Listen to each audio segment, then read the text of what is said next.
Death has been commemorated in different ways, according to different cultures throughout history. The Greeks conceived burial as a rite of passage and part of the eternal cycle of life.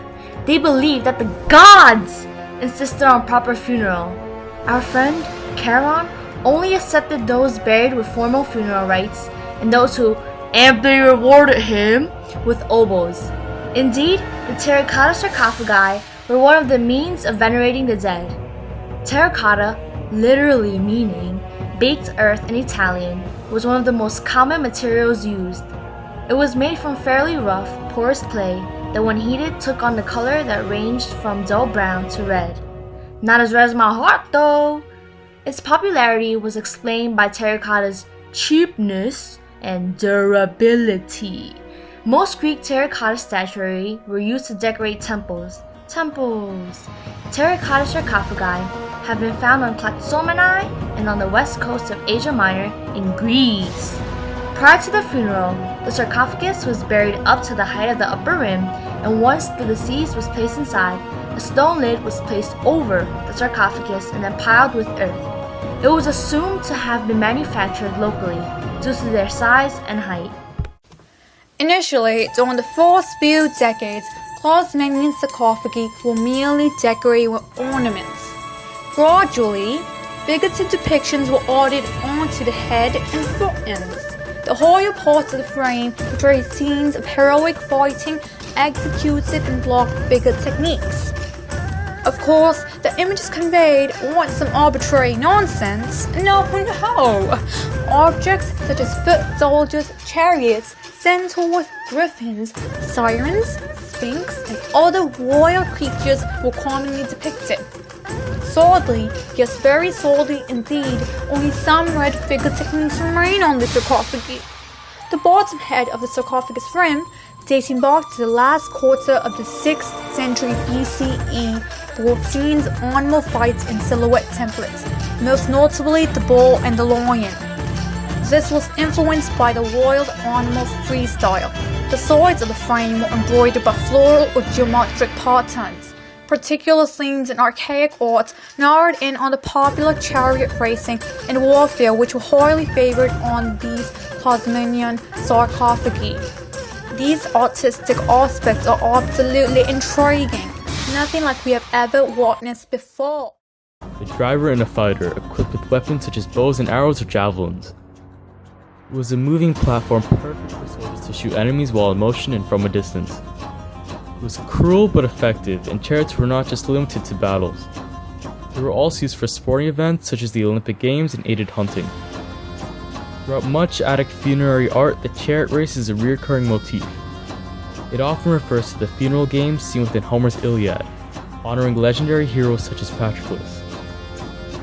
It is extremely common to see chariots within Clazomenaean sarcophagi, with winged charioteers seen at the top corners of the sarcophagus rim. Over these racing chariots, you could also see the little teeny-weeny winged male figures flying about. They were understood by many as semi-divine encouragers or rewarders of victory or prowess. This would make sense, for there were those who were victorious and those who failed so miserably, guys, that they fell down into the pits of Hades' hell. I talk figuratively, of course. Now moving to the top right and left side of sarcophagus, images of two centaurs are shown parallel to each other. These mythological creatures, with the head, arms, and torso of a human and the body and legs of a horse, were of a primitive race. They hunted wild animals and symbolized violent lust, adultery, brutality, and vengefulness. They endured a continuous internal conflict between good and evil, god and beast.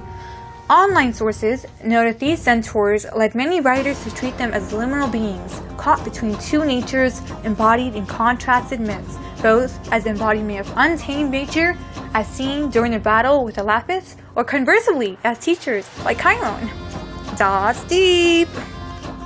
Sirens, depicted on the sides of the sarcophagus rim, were sea nymphs, with their captivating songs luring soldiers to their demise. Similarly to the ones on the sarcophagus, they were commonly depicted as winged, bird-like creatures with a large woman's head.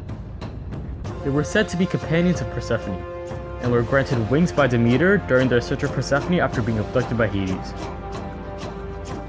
The sirens are renowned for their songs, which immediately caused death to those hearing it. According to mythology, they were fated to live only until the mortals who heard their songs were able to pass them by. This is clearly seen with their demise in Homer's The Odyssey.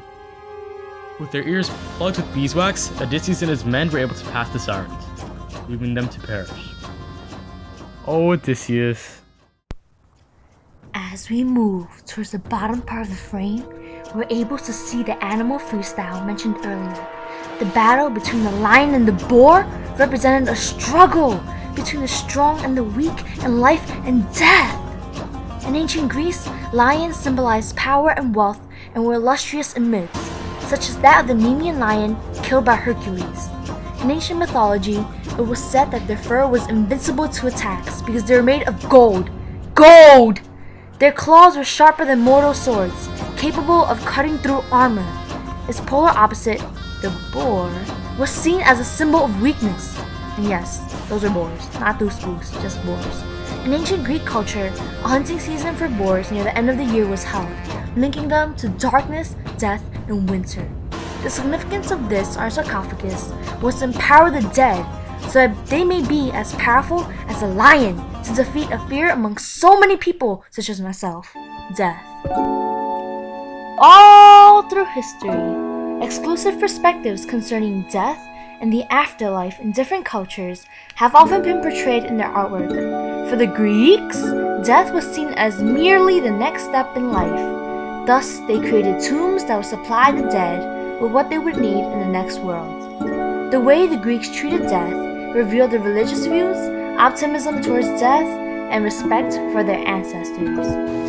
And in spite of the symmetrical and rigid formality of structure, the scenes that were depicted on the sarcophagi can't possibly articulate a mythological narrative that combined the recurrent themes of chariot races, heroism, and animal freestyle to the deceased's life.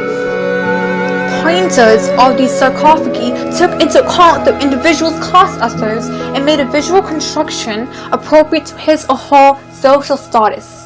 Clearly, these sarcophagi were more than mere rims. They were the imperishable fame and memory of the deceased, a contrasting nod to the Greek perception of immortality. Hoi hoi hoi, boys! Hoi hoi hoi!